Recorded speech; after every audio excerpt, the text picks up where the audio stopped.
Hello, my name's Tim, and like most of you that are watching this video, I've got Parkinson's also. It's a progressive disease, and I'll cover the basics of it. Most of you have already heard all this many times, so I'll be very brief.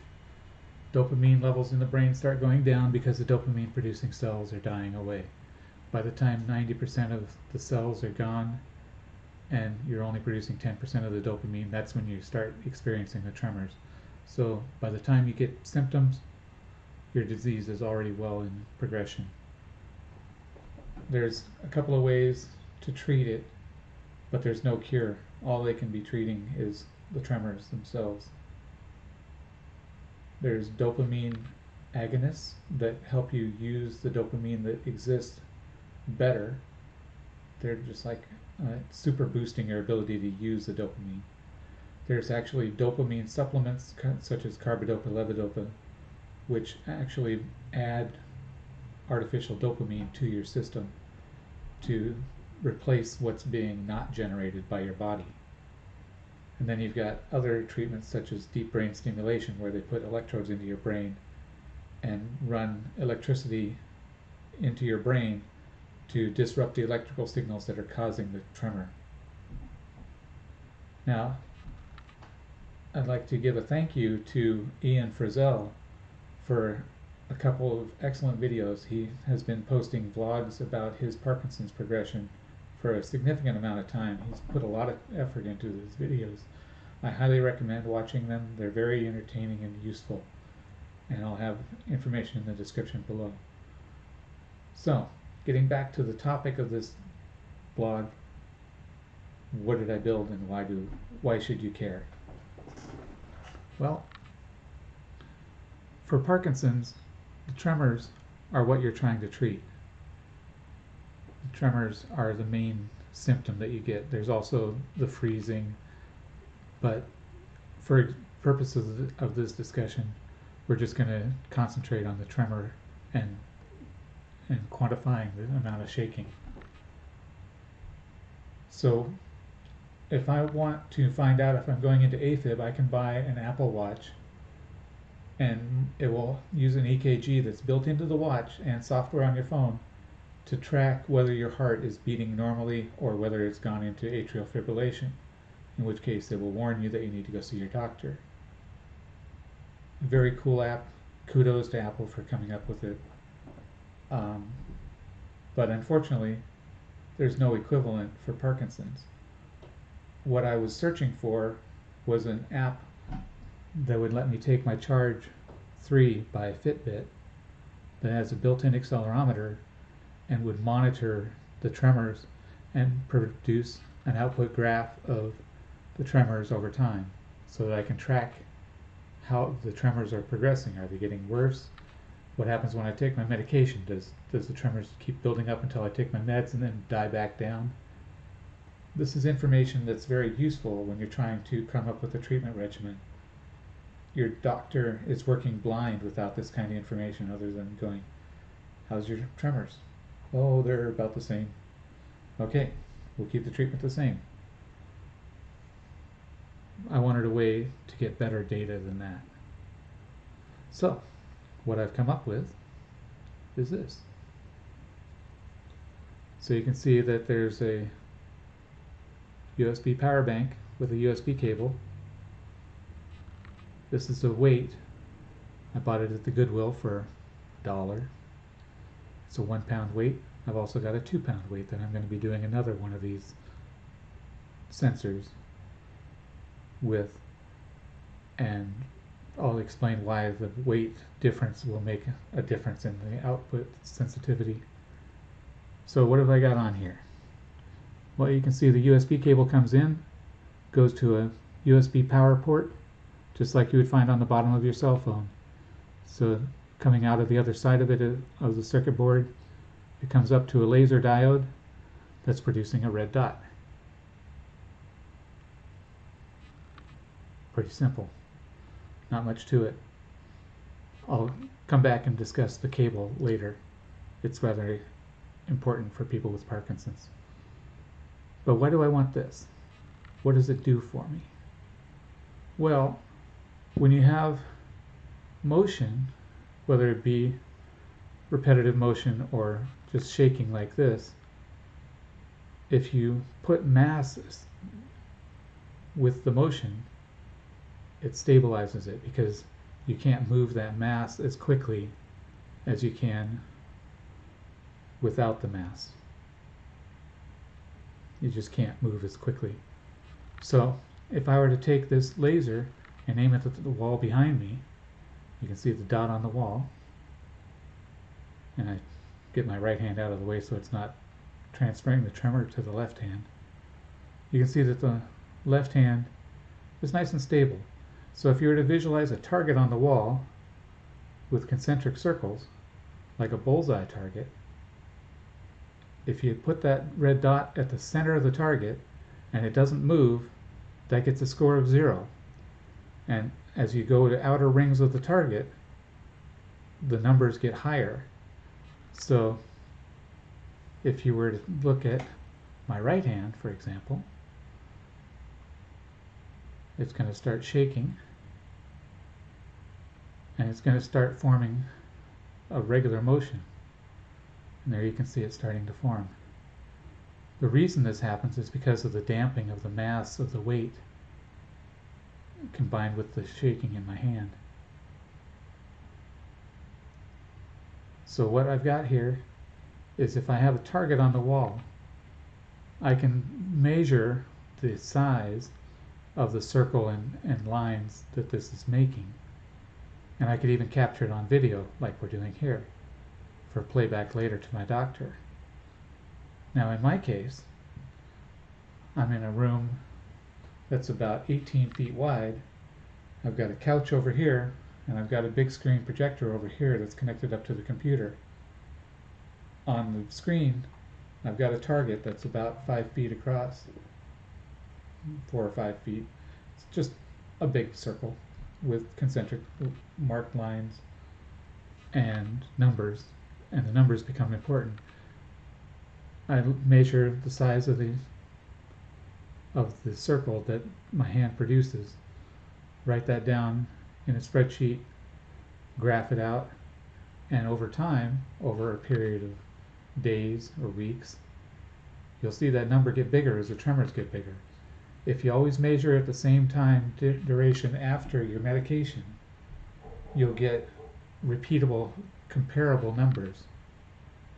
If you take at random times and try and compare them, it will be not very useful. You should always include a comment that says, for example, I feel stressed, or very relaxed.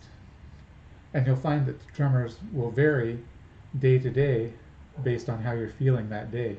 But in general, you're going to have some kind of a curve, and in general, the numbers are going to go up over time, because Parkinson's is that way. It gets worse over time. So, what can we do with that information? Well, if we are graphing out and we started out with low values and we're building up on our curve, then we know that it's probably time to talk to the doctor about getting our meds adjusted.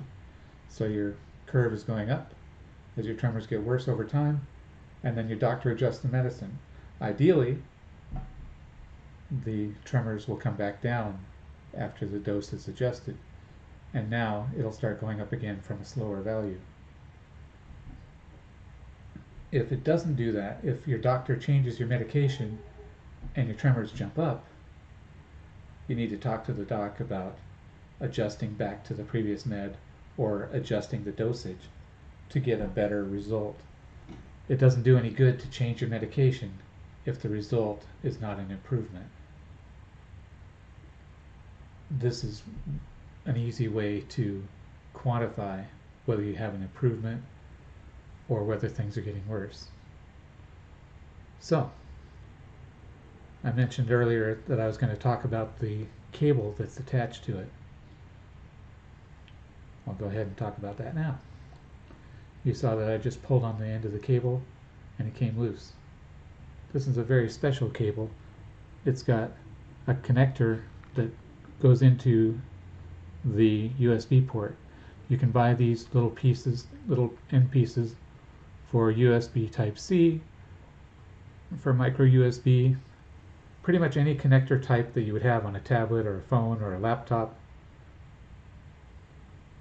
So then you just have one cable, and if you notice I'm holding it by the pigtail, by the end of the cord, all I got to do is get it close and it locks on by itself.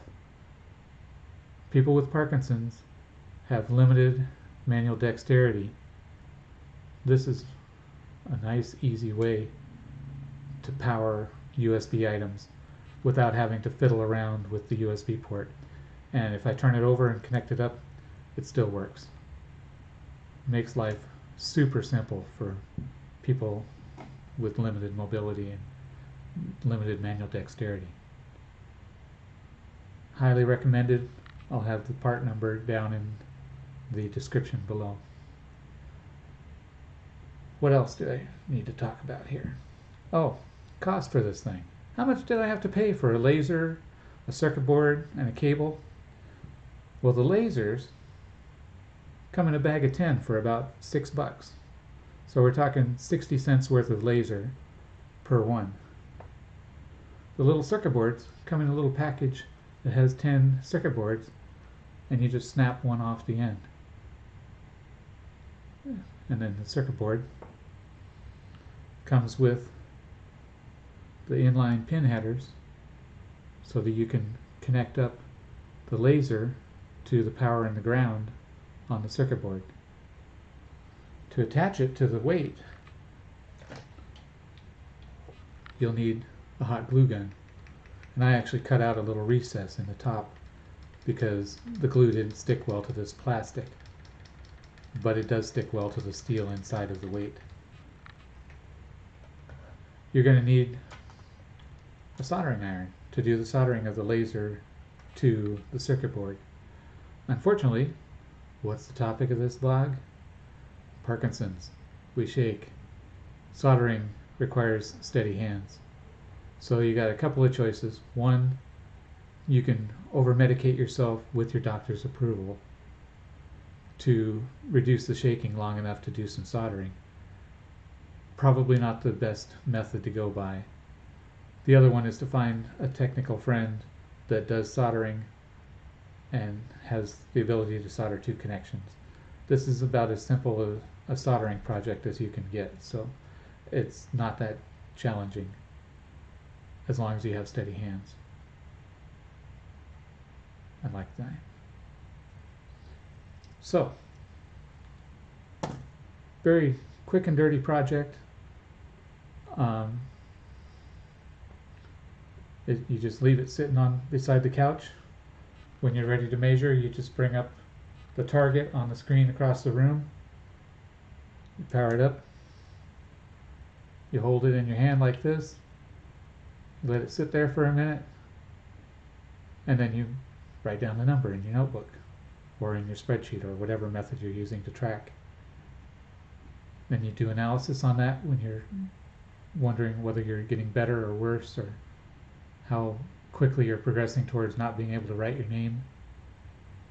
And then when you go see your doctor, you've got data to give him. That's pretty much it. There's no cure. All we do is treat the symptoms, and this provides a way to quantify the amount of shaking and to tell whether things are getting worse or better. I'll be adding in a couple more videos to show the effects of various medications. I'd like to take a moment to thank Ian Frizell. He's got a vlog series on YouTube, and in particular, two of his videos were quite meaningful. The first one is where he has his deep brain stimulation running and his hands are fairly steady, and then he turns off the DBS with his remote control and the tremors get very bad, and then he turns the DBS back on and the tremors die back down again. Provides a clear indication that DBS is an effective treatment. It's amazing to watch. I highly recommend it. Um, but again, that's a go no go of with DBS, without DBS. There's no quantifying the amount of shaking and no telling how effective the DBS is over time. So that's where this little device comes in.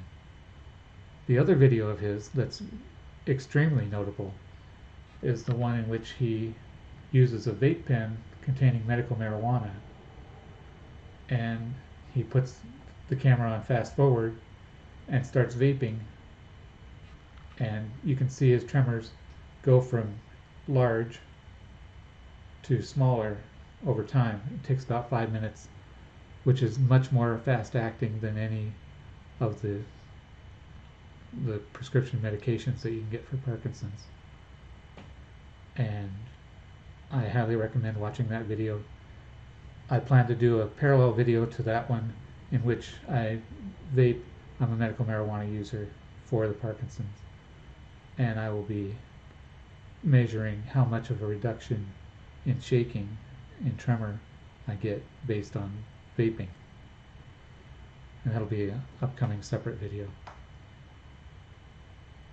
If you have any questions, just leave them in the comment section down below.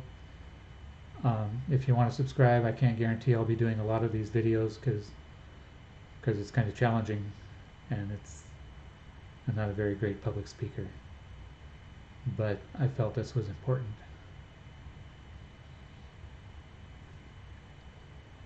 Leave me a comment. And if you want to subscribe, subscribe. If you don't want to subscribe, don't subscribe. But I highly recommend a project like this, some way to quantify the information you give your doctor, because that will make it easier for him to make meaningful changes to your medication and to control your treatment. Thank you.